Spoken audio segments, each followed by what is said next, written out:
மேலானதை தேடுங்கள்.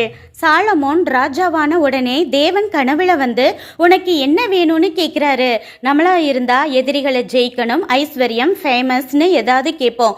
ஆனால் சாலமோன் நன்மை தீமை தெரிஞ்சு ஜனங்களை நியாயம் விசாரிக்க ஞானமுள்ள இருதயம் வேணும்னு தேவனுடைய பார்வையில் மேலானதை கேட்டதால தேவன் மனம் குளிர்ந்து ஞானமும் உணர்வும் உள்ள இருதயமும் நீ கேட்காத ஐஸ்வர்யம் மகிமையும் சேர்த்து தருவேன்னு சொல்றாரு. ஆரம்பத்தில் மேலானதை தேடின சாலமோன் போக போக பெண்கள் மேல் இச்சை, விக்கிரகம், செல்வம்னு உலக காரியங்களை கவனம் திரும்பி கீழானதை தேடினதால தேவனே சத்துருக்களால போராட்டம், ராஜ்யத்தை பிடுங்கி 10 கோத்திரத்தை அவன் வேலைக்காரனுக்கு கொடுத்ததால கடைசியில் எல்லாம் மாயை மாயை என சாலமோனால் புலம்ப மட்டுமே முடிந்தது. அழுகிற குழந்தைக்கு சாக்லேட் கொடுத்து கவனத்தை திருப்புறது போல எல்லா வளமும் பெற்று தேவ உறவுடன் இருப்பதை கெடுக்க பிசாசு உலக ஆசை மேல நம் கவனத்தை திருப்பி விடுகிறான். மேலானதை தேடுவோம்.